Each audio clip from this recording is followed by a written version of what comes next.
My ex-husband and I both did. Divorce kills a catered party. You are not a signatory to the contract. I did sign that contract. Now this ex craves a refund. It was only signed by your husband. I don't have the complete contract. Because it wasn't your contract. There's a little bit of a story here. I know you want to make it a story. This is a contract. This is Judge Judy. Toby Petrocelli is suing caterer Nancy Veretti for the return of catering fees for a party that never happened. Judge's case number 106 on the calendar in the matter of Petrocelli versus Veretti. Both parties have been sworn in. Thank you, Bird. Ms. Petrocelli, I've read your complaint, and so this is a case involving a written contract. Correct. And the contract was for the defendant to cater an event that you were planning. You contacted her, according to your complaint, sometime in July of 2019, and your event was to take place in December. Correct. You didn't state what kind of an event this was in your complaint. Is there a reason for that? It was a celebration for birthdays, retirement, and anniversary. It was a combination of events. Okay. For the same people? Correct. Was it At a hall, at a club. How are you referred to the defendant? At the time, my husband had procured her information. You got the information from your husband? Yes, correct. Okay. And who signed the contract with her to book the date? We both did. My ex-husband You and I your both did. Correct. On what date did you sign the contract? We signed the contract on July 10th. And the event was supposed to take place, according to what I've read, on December the 6th. Correct. And according to what I've read, you gave her an initial deposit on signing of the contract of $1,500. That is correct. With payments to be made periodically. Just a second, I'll get to you in a minute. Yes, ma'am. With payments to be made periodically until December 6th. Correct. On what date and in what amount was the next payment due? So there's a little bit of a story here. No, there's no story. This is a contract. I know you want to make it a story. This is a contract. Okay. You signed the contract on July 10th. Correct. 2020. You gave her a $1,500 deposit. Is that not the date the contract was signed? July 18th. July 18th. And it's signed by Mr. Petrocelli. Put up the contract. Yeah, I'm sorry, I thought you were talking to Nancy. I apologize. I got hers, and it says that your former husband signed it on July 18th, and I'd like to see the copy that you have. Okay. Because you say we both signed it. I apologize. I think I only have the one that he signed. I don't have the one that has my signature on that. I will look for that. Well, you have to have that. And it was signed on the 18th. We made the deposit to her on the 10th. Listen to me. The date of the contract is the 18th, and it was only signed by your husband. Okay. Now, we'll nuance this in a second, but my next question would be, if your name was on that contract, on what date was the next payment due? Because that's how these events work. You make an initial deposit, and then you make periodic payments in order to secure the date. Now, on what date, pursuant to this contract that only your husband signed, on what date was the next payment due? The next payment was made on... No, I didn't ask you. No. Listen to me carefully. I'm listening. On what date was the payment due? The payment? Just tell me what date, pursuant to the contract, was the payment due? I don't have the complete contract. Therefore, I do not know that. Problem, because it wasn't your contract. On what date was the next payment due, Ms. Faharty? This is an estimate invoice and supports the contract, and it's something No, listen to me. Right here. I asked you a very simple question. I said, on what date was the next payment due? August 6th. Contractually, on or before August 6th, the person who signed that contract had to give you what amount of money on August 6th? $3,500. And when was the next payment due? On November 6th. And in what amount was that payment? $3,500. Now we're going to get to your story. So you made a $1,500. Let's say you were the person who did this contract. Then we'll get to the divorce later and whether or not this was the subject of the divorce proceeding. we'll see. I assume you have that information. On August 6th, you were to make a $3,500 additional deposit. Now, you understand that these additional deposits also, in that contract, it says the date that you're allowed to cancel. How many days prior to the event, and what were the penalties for cancellation pursuant? No refunds 90 days before the date of the event, and they canceled December 19th, which is approximately 45 days. I asked you a simple question. I don't want you to volunteer anything. Okay. It was a simple question, and then you'll put it up with a line on what date did the contract provide they could cancel without forfeiting the money that had been paid so far. On what date? Was it 30 days, 60 days, 90 days? 90 days. In the contract. In the contract. Let me see. Okay. So 90 days. Yeah. Let me see. Okay. Contract, no refunds will be given all days prior to event's original date. Okay. And that's the contract. That's the refund policy. Mm-hmm. On what date did you cancel? I canceled on Friday, October 16th, when we came back from being out of the country. Okay.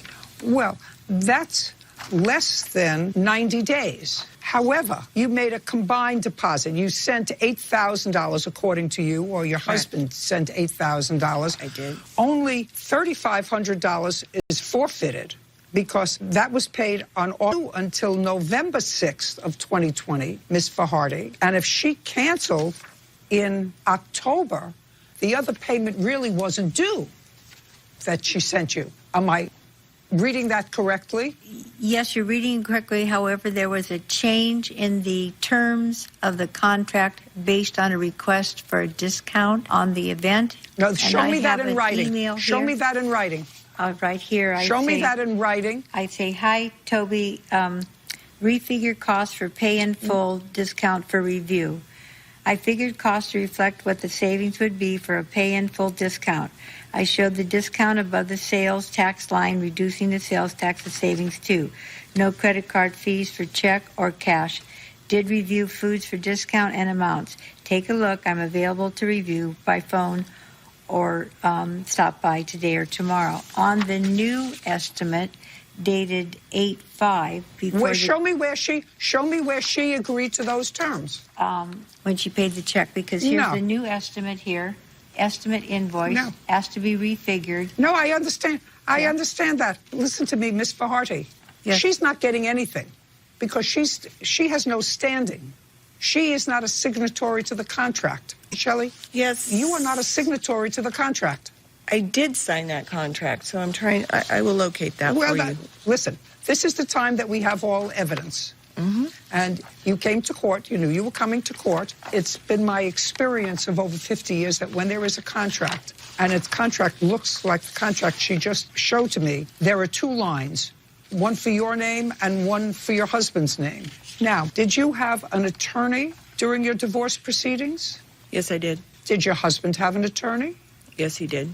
Was this listed as a potential marital asset? No, it was not. Well, that's too bad, because if anybody is owed any money, the person who signed the contract may be owed some money. But for two smart people, when you were divorced, you certainly didn't take care of it. You have no claim to this money, Ms. Petruccelli, or any part of it. The contract is written out in both of our names. It may be, but you didn't sign it. Okay. Maybe, but you didn't sign it. And you had dealings with her. Your husband may have benefited from that, but you can't modify a contract with her that only he signed. And if the two of you at some point agreed to a discounted fee, if you would pay all cash, so it wouldn't go through a credit card because they charge points. Correct. And you did, in fact, do that, and you cancel money, then your husband wouldn't be entitled to any money. Certainly you're not entitled to it because you're not a signatory to the contract. Anyway, we're done. Thank you very much. Your case is dismissed. This case is concluded. Parties are excused.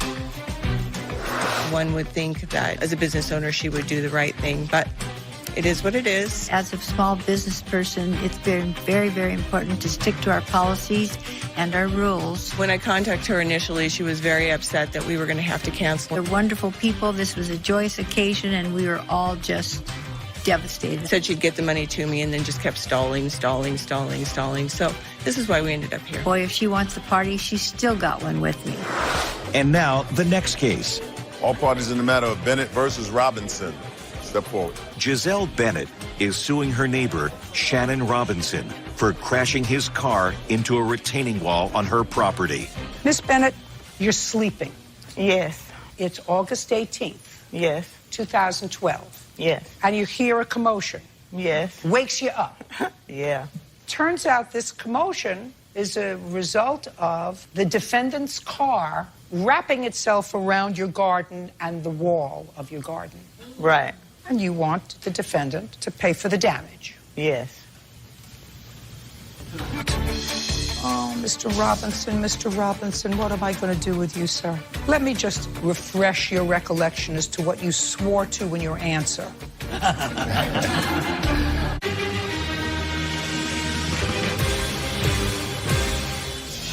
Giselle Bennett claims her neighbor, Shannon Robinson, crashed his car into a retaining wall on her property. Shannon says he has no idea what happened. So, what kind of car do we have? 96 Chevrolet Caprice. And on August 18th, where were you and where was your car? Well, from my knowledge, the last time I remember my car being in my driveway, parked on a... Just a second. The last you remember your car, Mr. Robinson, it was on your driveway. Yes. And that was when? August 18th, 17th, the day prior to the incident. So I want to understand this. You had parked your car Yes. on your driveway the night before this happened, and that's the last you knew of it. Yes. Oh, Mr. Robinson, what am I going to do with you, sir? Let me just refresh your recollection as to what you swore to in your answer. You said, I did park my car in front of plaintiff's home on the evening of August and wanted my guests to park in my driveway. You remember writing that? Yes. Well, that's a little different from what you just told me. See, what you just told me, which I repeated to you twice, was that your car was in your driveway, where you parked it. You're the registered owner of that car, correct? Yes, I am. And in what city and state do you reside? Atlanta, Georgia. Now, Georgia is one of those states that require cars to have insurance. Yes. Not necessarily collision insurance, but it requires you to have liability insurance in case you do damage to someone else's property or person. Yes. So if your car, I don't care who's driving the car, if your car causes damage to the plaintiff's property, because you don't deny that her property was damaged. Yes. You deny you're responsible. Exactly. So if your car was insured, the insurance would have paid for the damage to her property. Yes. But your car was not Insured. insured. Yeah. And according to you, in either version of the story, either the one you told me or the one you swore to in your answer, you drove the car. Because in the story you told me before, you drove the car and parked it in your driveway. The story that you wrote to me in the answer was because you wanted your guests to be able to park in your driveway. Either way, you drove an uninsured car. Why did you do that? I mean, Your Honor, I know it's silly and basically against the law, but I just moved it because we're neighbors. I know your neighbors. We're neighbors. I moved it a couple of feet. You turned it on, right? You turned it on. Yes.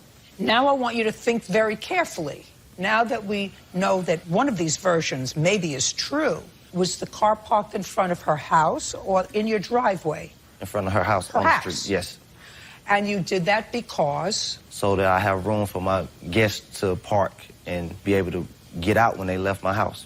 When you parked the car in front of her house, did you leave the keys in the car? No, ma'am. Now, the car ended up not in front of her house. Judge Judy continues in a moment. He knows he has to pay for it. He wouldn't even argue with me that he doesn't have to pay for it. Isn't that right, Mr. Robinson? I feel like I don't have to pay for it because I... Oh, you don't want to go there, Mr. Robinson? Real cases, real people. Judge Judy. Giselle Bennett claims her neighbor, Shannon Robinson, crashed his car into a retaining wall on her property. Shannon says he has no idea what happened. It up?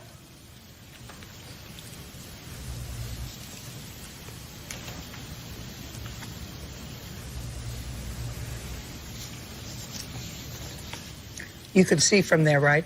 Yes. Did you see who got out of the car? No, ma'am. Well, that's a lot of damage, Mr. Robinson, that would have been taken care of, sir, if you had insurance. Now you're going to answer my question that I asked you a little while ago. Why didn't you have insurance? I believe my insurance had got canceled 2 days before or the day of the party. Why? Non-payment. Well, they don't cancel it without putting you on notice. So they send you a letter. The letter says if you don't pay, you're not going to have insurance. Yes. And you just ignore that.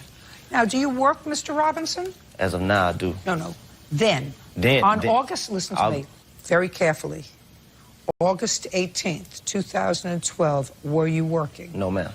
In whose house were you living? My mother's. What were you doing in August of 2012? Looking for work. You looking for work?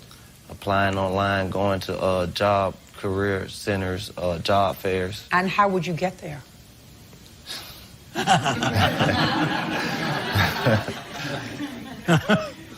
Got where I'm going? Yeah. I think I've got Mr. Robinson. He's got me. He's not a bad guy. You know, he didn't murder anybody. He had a party. Somebody got loaded and caused damage. He has to pay for it. He knows he has to pay for it. He wouldn't even argue with me that he doesn't have to pay for it. Isn't that right, Mr. Robinson? I feel like I don't have to pay for it because I. Oh, you don't want to go there, Mr. Robinson? Because You don't want to go there, sir? I just explained to you that if you had a car that had insurance, your insurance company would have paid for it because it would have been your responsibility. But then that'd be a case of me not having insurance. We're dealing with the car being in her yard. You think it flew into her yard? I didn't do it, man. It flew? I didn't do it. When I woke up, on it, my knowledge of... You don't have to do it. You're responsible for it. It's your car. So if somebody crashed my car, I'm responsible to pay for that? Absolutely. That's what you have insurance for. Yeah, I have a letter from his insurance company that said his policy was canceled on July 22nd. Well, that's not the day before. That's not a day before. That would be a month before. I got that letter. I got that letter 2 days before saying that my insurance... Oh, well, maybe you were too busy to open your mail. Closed captioning sponsored by... Have you been cheated? Go to judgejudy.com, like us on Facebook, and follow us on Twitter.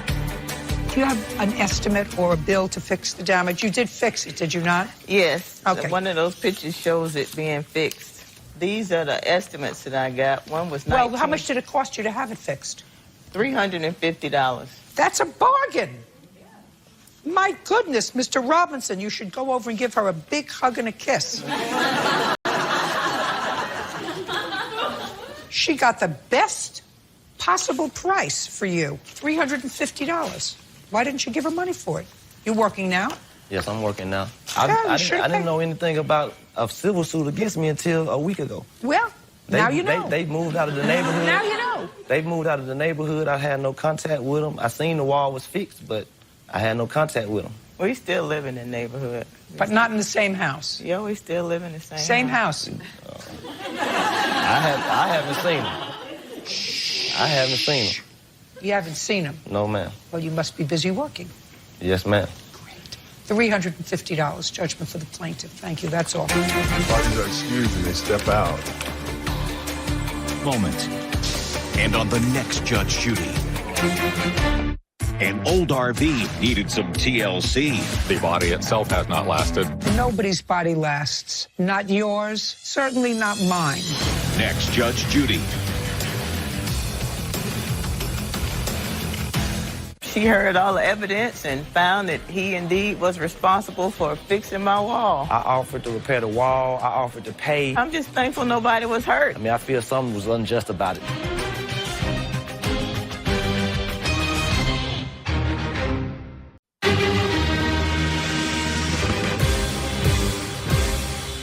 During this short engagement... Let me stop you for a minute. Don't stop me ever.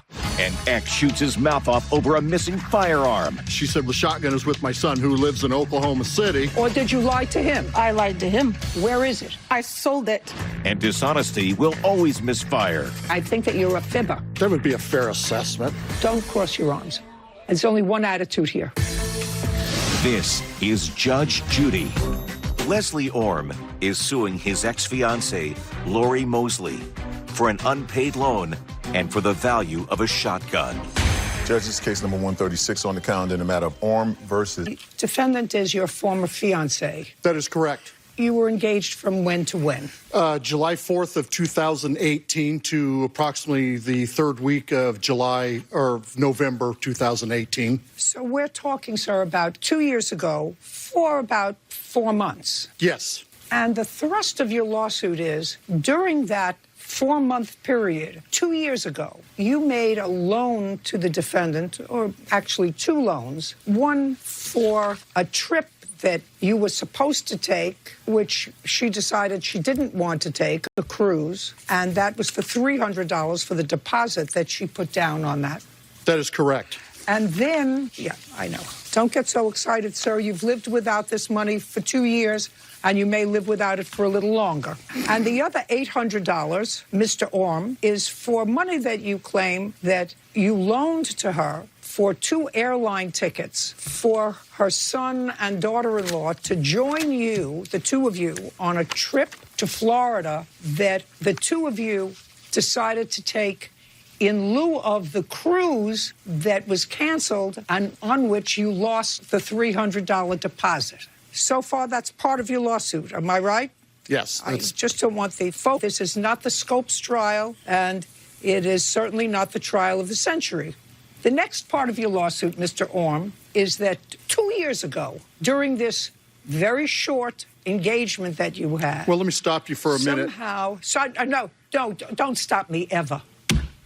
And during this short engagement that you had, somehow the defendant came into physical possession of a shotgun that belongs to you, and you want it back. You've managed to somehow live without it for the last 2 years, and part of what I'm going to ask you is what makes you miss it so much now. So I have a couple of questions. Since I pretty much outlined the lawsuit, and you wanted to comment on something that you thought I misread in your complaint, you want to tell me what that was that you wanted to comment on? You know, to be honest, I lost my train of thought on that one here. Right, that happens to me. Right. to your question about... So the answer is, to your... Just a second. Okay. Question. To my question about, what was my question? I said, what was it that you wanted to disagree with was my question.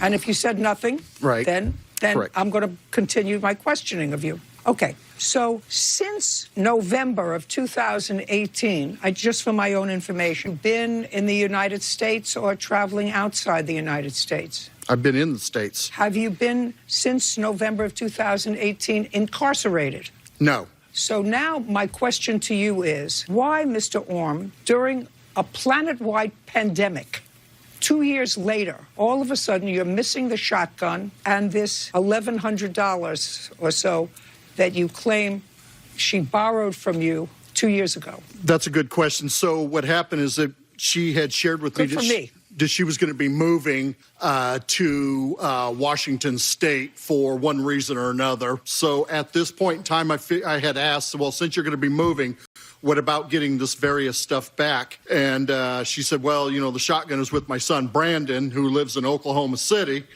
And I was like, okay, well, what can you do to get that back? Mr. Orm, on what date did you have that conversation with her? And if you don't remember the exact date, give me the month and year that you had that conversation just recently, with her. Right here.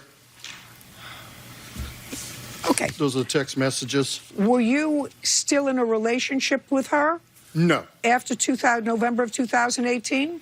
No. How did you find out that she was moving? We would text and talk back and forth, just, I don't know, meager basis, I guess, for lack of a better term. And that's when she had shared with me that she was moving out of her current residence due to she's being forcibly asked to move. So at that point in time, I figured, okay, now's a good time, because I didn't know she was going to be moving. I figured as long as my property and stuff is there, we're fine. But then when she said she's going to move... property, you're talking about your shotgun. That's the only property that's part of this. Yes. That's the only property that's part of this.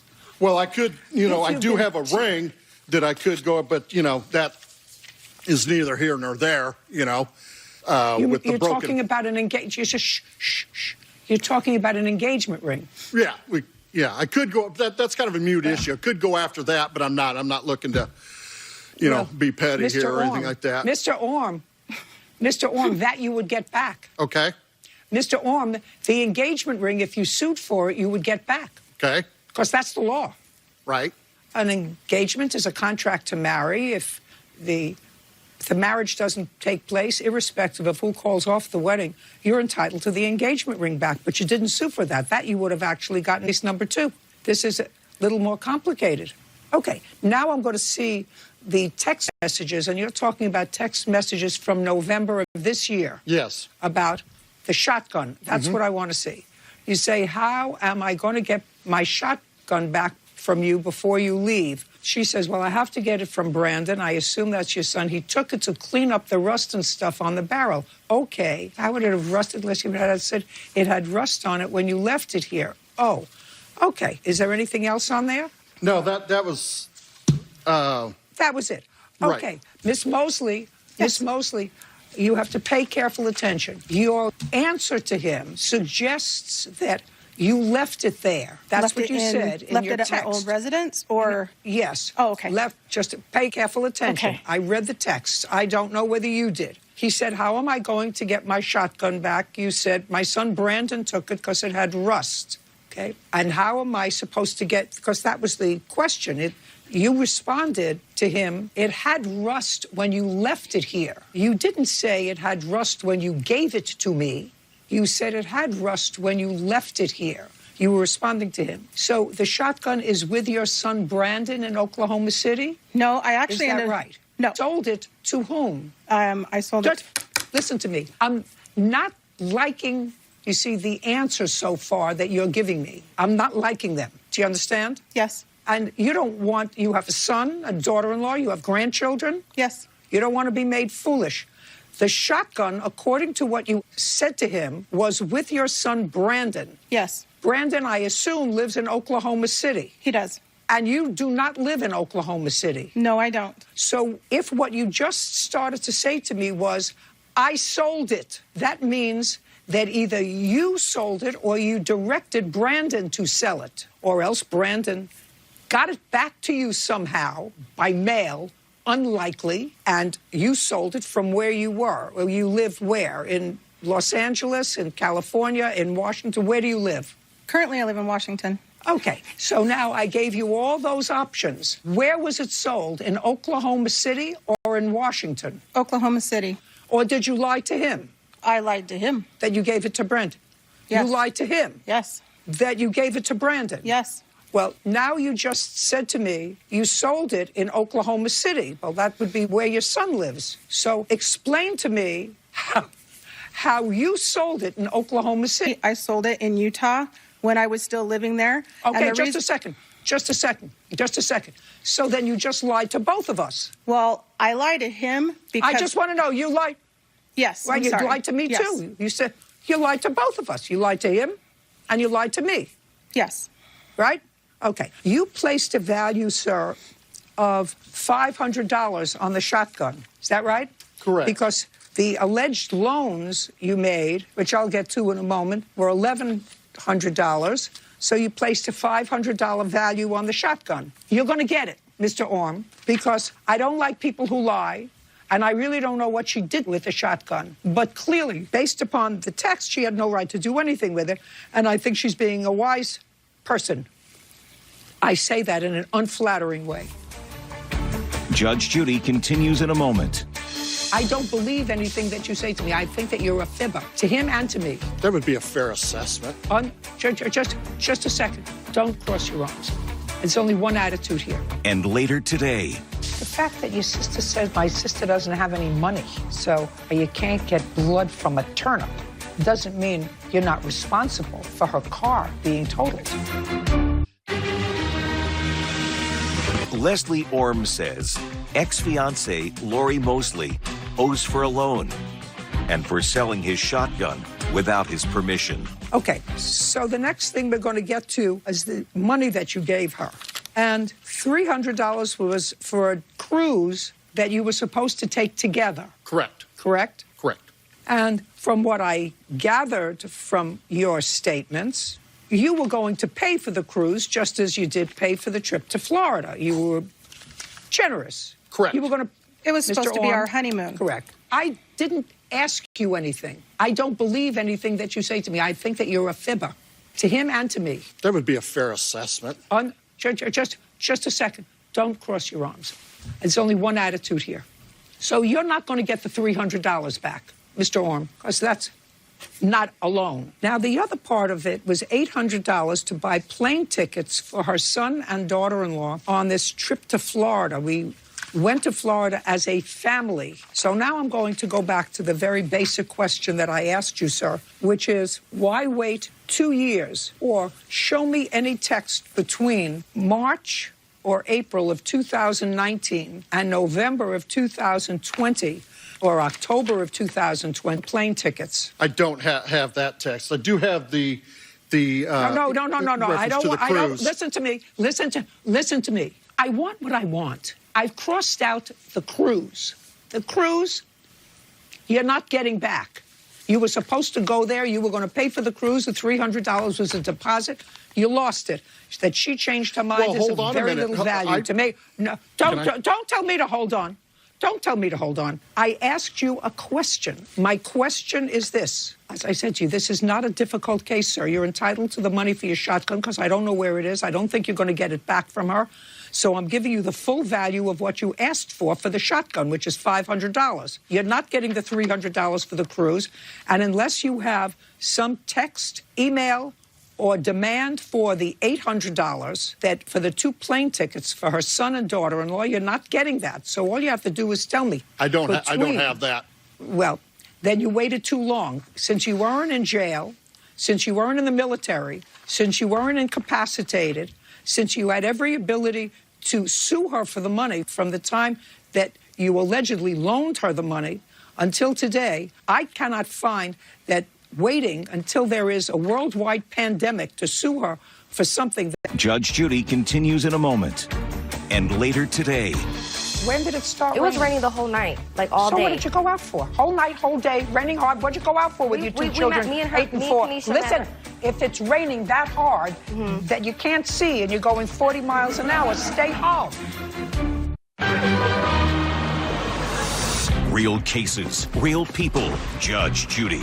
Leslie Orm says ex-fiancée Lori Mosley owes for a loan and for selling his shotgun without his permission.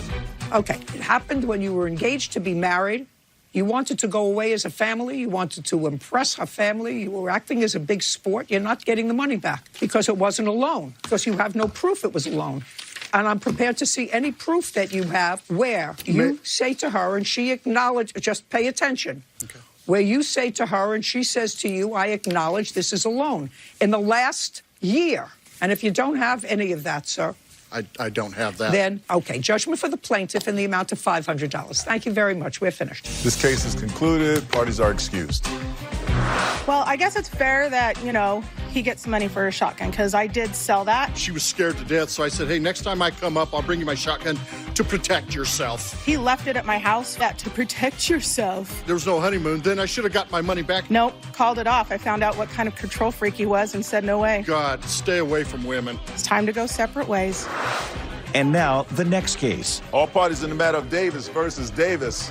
Step forward. 23-year-old Kenesha Davis is suing her sister, Shamika Davis, for totaling her car and then fleeing the scene. Shamika is countersuing for damages she claims Kenesha caused to the car. Miss Davis, this is your sister. She borrowed your car. She had an accident, according to you, and your sister doesn't deny the fact that she totaled your car, and you want her to compensate you. Your sister says, well, she did total the car, but then you knew she didn't have any money, so that you made an arrangement with her that you could use her car whenever you wanted it, and so that you could save up to buy a new one. And then she has a ridiculous counterclaim that while you were using her car, you left it messy, which is going to be dismissed. I think I'll do that now, so save myself trouble.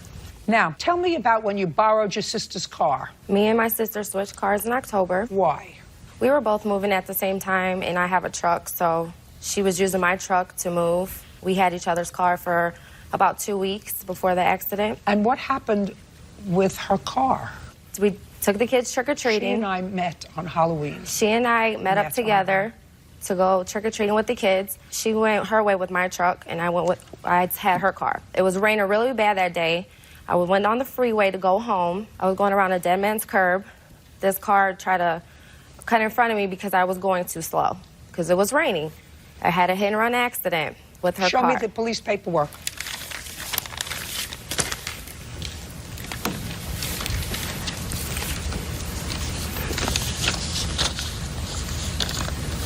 Okay, so you had the accident. Were the police called? Yeah, the police were called. Fine. What kind of insurance did you have on your car?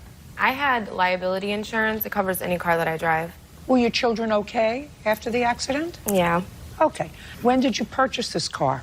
I bought it February 2013. And this accident was when? The day of Halloween, October 31st, 2013. And how much did you pay for the car? I paid $2,500 for the car originally. And it's a 2003... Dodge Stratus. Would you look that up for me, please? 2003 Dodge Stratus. Got it. Car was totaled? Mm-hmm. Sedan? 4-door. 2100. Okay. Anything else you want to tell me? Judge sponsored by. Are you in a family dispute? Go to judgejudy.com. Like us on Facebook and follow us on Twitter. Go ahead. Well, basically, I don't think I owe her a dime because we had a verbal agreement. She knew I couldn't afford to buy her another car at the time. So she asked me, can she borrow my car until she can get, money for another car, which I did. She had my car for almost a month. She was dropping me off everywhere. And she purchased another car. She had got a Grand Prix. And then within weeks, I guess it got repoed, and now she's trying to sue me for the car. Your Honor, that's not true. Wait.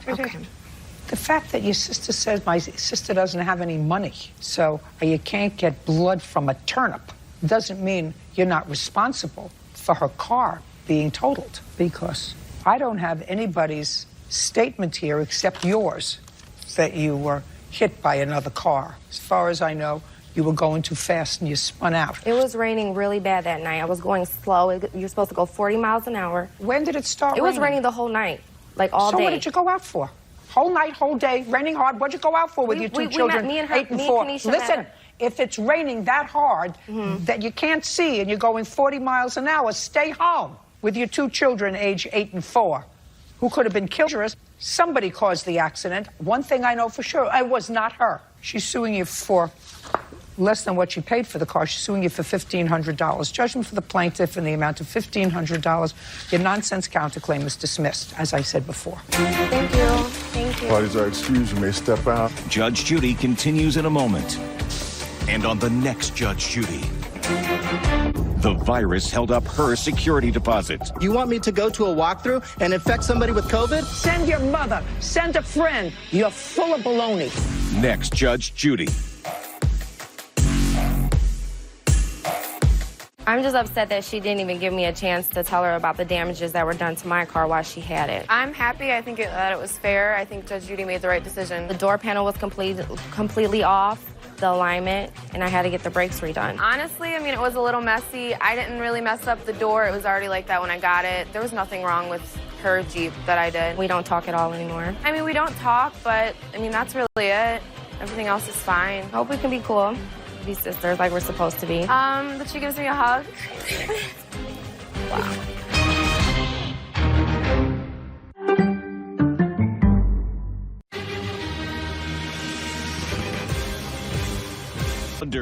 He was ready, willing, and able to do this job. But a homeowner... When did you get back to him?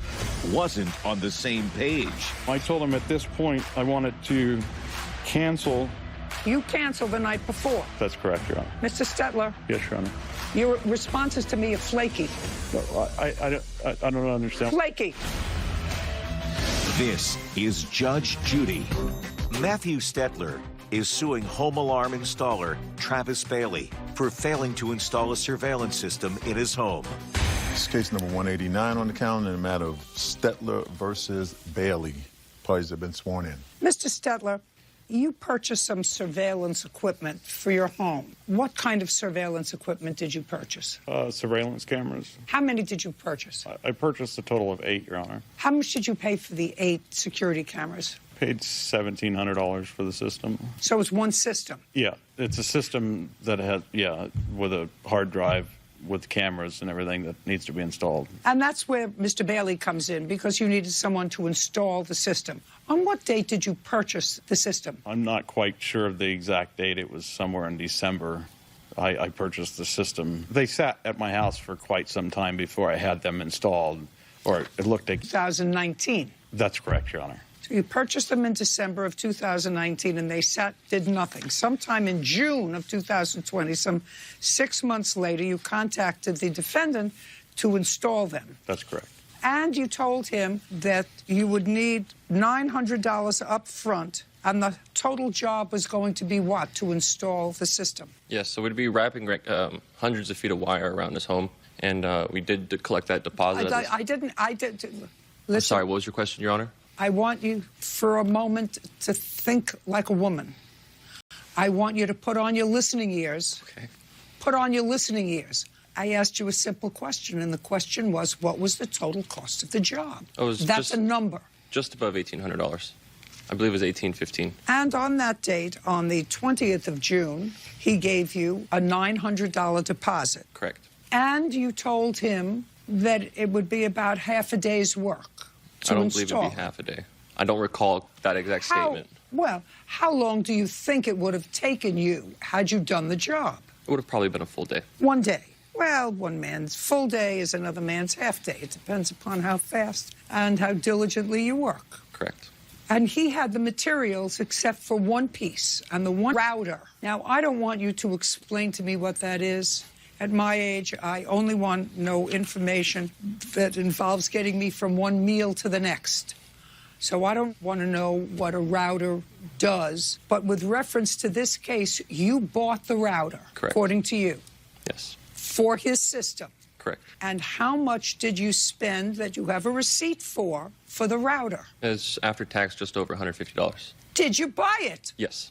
Where is it? It's probably still sitting in the office. I don't use equipment that's for jobs that didn't go in on that job, unless the client discloses that they don't need it or want it. Why didn't you bring it? It's part of your defense that you bought an item. You started working on it. You researched it, and you bought an item. So why didn't you bring it? Where do you come from? You come from across the country?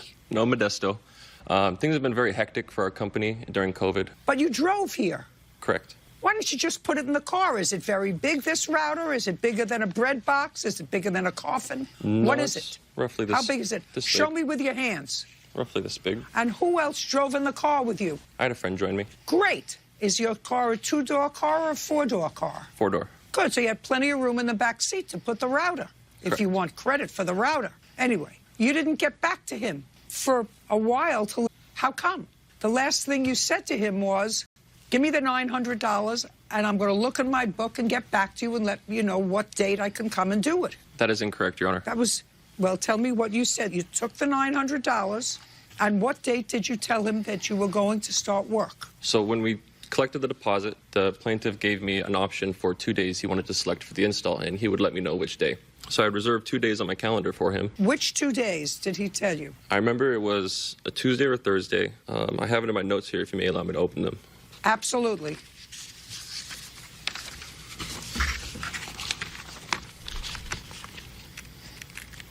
So can I read a text message here, Your Honor? Absolutely, and then I want to look at it. Okay. So I'm going to read just a couple exchanges we had. I apologize for poor communication because things have been so hectic during the pandemic. My company's looking to hire more installers. Okay, hold on a second. No. Okay. Put the text message up there. I'll look at it myself. And the date. So the date isn't in the screenshot? Oh, well, it has to be. I can pull out my phone and check if you'd like. Absolutely. Okay.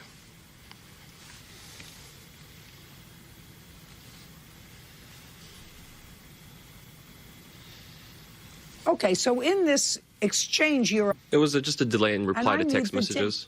No, it's been so hectic here. Started moving through the pandemic. The company is looking to hire more installers right now. More people are calling in than usual. I was just sharing unnecessary information, I just suppose. need to know what date. This was on June 20th. So this is my phone June here. 20th. I thought that June 20th was the date that you first saw him and collected the $900. I may be incorrect on my dates, Your Honor. I apologize. I do remember we met on Father's Day. Not exactly sure what date that was. Okay. I took some time for him for that. You have your dates down, Mr. Stetler? Yes, Your Honor. Okay, I do. great. He came to the house on what date? He came to my house on Sunday, the 20th. And you gave him $900 in a check. Yes, Your Honor. When was he supposed to start this job? I wanted him to come out on that following Tuesday, and he told me he had to check with his installers to make sure that he was available to come out on that following Tuesday, and he would get back to me. And I have that on a text message as well. I'd like to see it. So this on June 20th, or I'm sorry, June 21st is when I show him that I spoke with my wife and wanted to have him come out on Tuesday. I'm sorry. I talked to my wife. If Tuesday would work, would be fine, just let me know. I'm also not going. 5 cameras, we could address the balance when you finish. Yes or no problem. I'll knock it off the last half of the remaining balance. I haven't heard back from my guys yet. I'll let you know ASAP. So that was June 21st. On Sunday, correct. And he was responding back to me, letting me know that he still hadn't heard back from his guys. Yes, I read that. Well, when did he finally respond that he could install? What was the next exchange? My next exchange from him was on June 30th, Your Honor. Mr. Bailey, do you have any record that you let him know that you were either available or unavailable that Tuesday? I believe I do. May I look through my text messages again? Yes, I want you to look and see. Either I will be there or I won't be there on Tuesday. Checked with his wife. His wife said Tuesday is fine. You said, I haven't heard from my installers. I'll get back to you ASAP. I want to know when the ASAP was, because this case is about he wants the return of his deposit. So it looks like I got back to him at 8:42 p.m. June 22nd, and I have text messages of that. So the next one you say was at 8:42 p.m. on Tuesday, when you said what to him, sir? What did you say to him at 8:42? I said, hey, sorry I had this typed up, but I didn't send. Sorry for the delay. That is no problem at all. That's perfect. We'll see you next Tuesday. No. Following Tuesday, as we originally saw, showing up early in the morning between 7 and 8. That. Hey, this is Matt Stetler. I had to order the wall mount and monitor. It won't show up until next Thursday, so let's go ahead and schedule the install for the following Tuesday, as we originally discussed, showing up early in the morning between 7 and 8. I'll put it on my schedule. And you say that's no problem. Okay, so the following would be the 27th or the 28th. That's when you wanted him to schedule. That's okay, correct. because you didn't have the right mounting. That's correct. And then what happened? We didn't speak until I talked to him on the 20...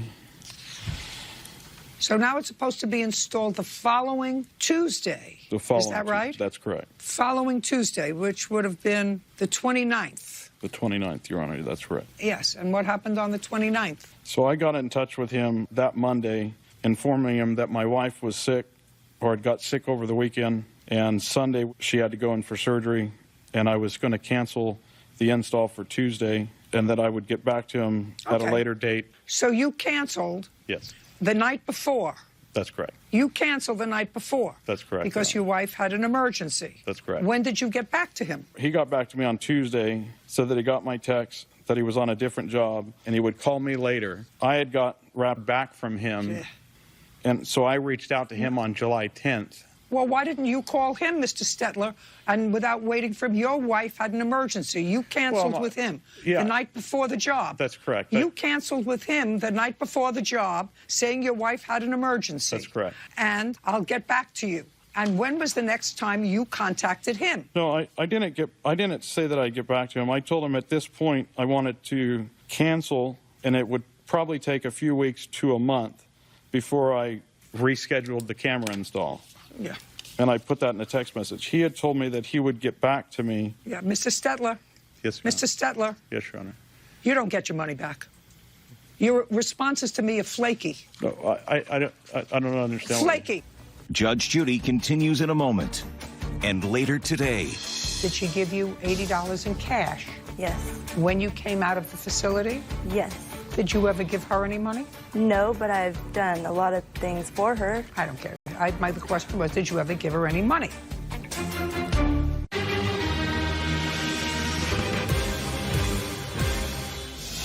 Matthew Stetler says home alarm installer Travis Bailey owes for the return of a deposit to install a home surveillance system. Ready to do their job. Okay. He was ready, willing, and able to do this job. You canceled. You canceled the night before, and then you wanted to cancel the whole job. After you had scheduled with him, you knew he spent time, you knew he bought a router, you don't get your money back. You don't set the value for somebody else's time, sir. That's I fine. assume, did you have somebody else install the system? No, I didn't, Your Honor. Yeah, he doesn't owe you any money. Your case is dismissed. Thank you very much. We're finished. This case is concluded. Parties are excused. It's still open.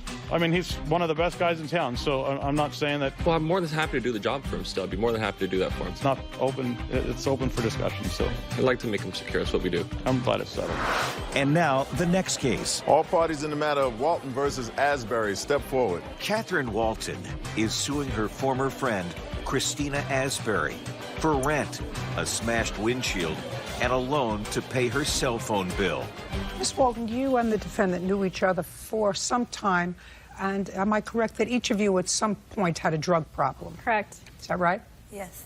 You were in a program, according to what I read in your complaint. The defendant was just coming out of a program. She needed a place to stay. She contacted you, and you indicated that she could, in fact, stay with you for a while, and it was as follows. She could stay with you without rent at first. When she got a job, got on her feet, she would start paying you $400 a month. Right. And you also, according to you, loaned her $300 to sort of get her on her feet, to get some clothes and some other stuff.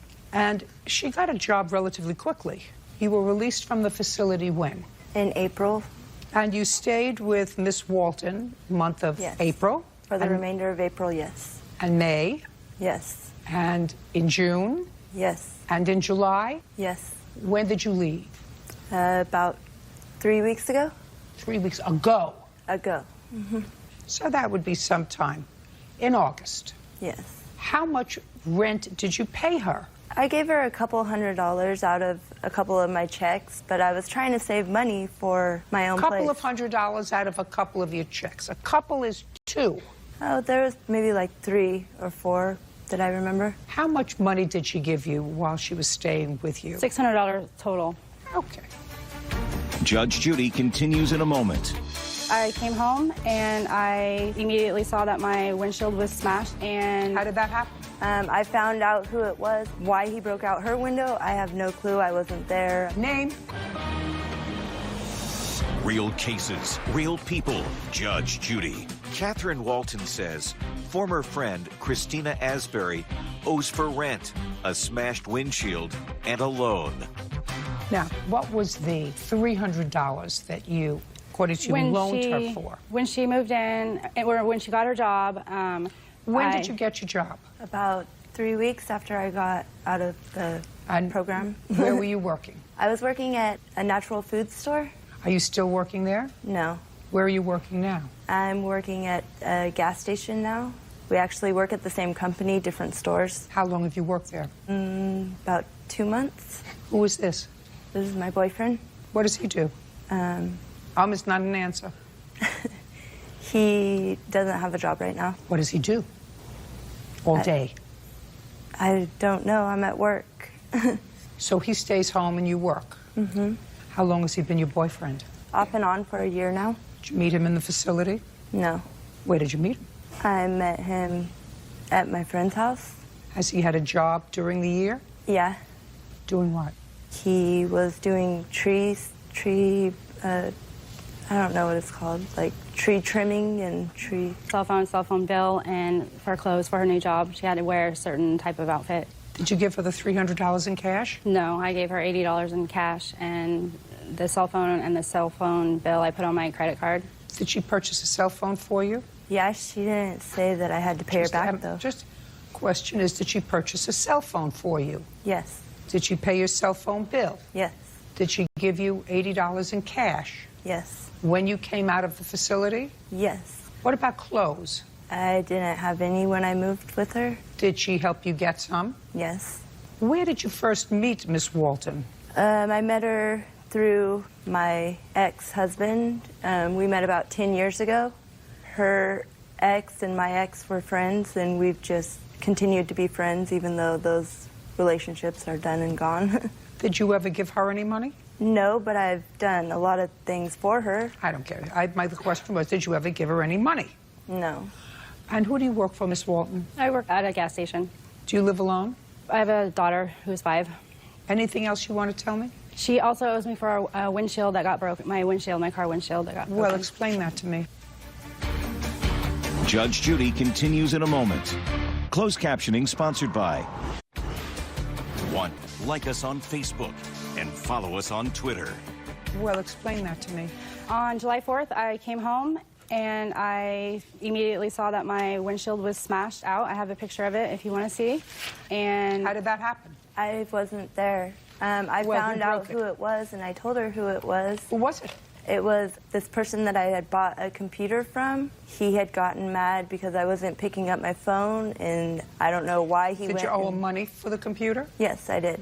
Why he broke out her window, I have no clue. I wasn't there. I wasn't part of it. Your Honor, she would drive my car all the time. She doesn't have her own car, so she would borrow it. So I assume the person thought the car was maybe hers. She's not responsible for the windshield. She signed for the bill to pick it up. I don't care. She just gave you the name of the person who broke your windshield. She did. I didn't hear her name. Oh, name? Name? Mike. I don't know who that is. She'll tell you who it is. Go file a police report. If I hadn't have met Listen her to me. or Listen let her to drive me. my car, it would have never been broken. If my mother were taller, I would have been 5'8". She agreed that she would. I'm telling you, she's not responsible for your windshield. She agreed that she would pay. Do you pay understand? She's not responsible for your windshield. I don't care what she agreed to. That's why you're here. She's not responsible for your windshield. Go and file a police report against I did file a him police and report. sue. Well, did you put down the name of the person? They are. She bought a computer from him. Sue him. I think she should give me the computer for it. Listen to me. She's not responsible for the criminal act of another person. Not criminally, but it's civilly. a criminal act of another person. I'm trying to explain something to you. Did you go to law school? No. She's not responsible for the criminal act of another person. Vandalism is a criminal act. She's not responsible for it. She's responsible for the $300 that she borrowed from you in order to get on her feet. Even with the babysitting? I've done a lot of babysitting and stuff for her. Listen to me. You paid $600 over 4 months that you lived in her house. You can't board a gerbil for that amount of money for 4 months. You're bigger than a gerbil. So if you babysat, cleaned the bathroom, did the refrigerator, scrubbed out the stove, good for you. You were living practically for nothing. Her daughter lived there as well, and I watched her daughter too. So I look as if I need your help. No. Judgment for the plaintiff in the amount of $300. That's all. Thank you, Your Honor. Please excuse me, step out. Judge Judy continues in a moment. And on the next Judge Judy. It's strained it. Now that I'm going to get paid back, I hope we're not enemies forever. Well, I care about her too, and it will all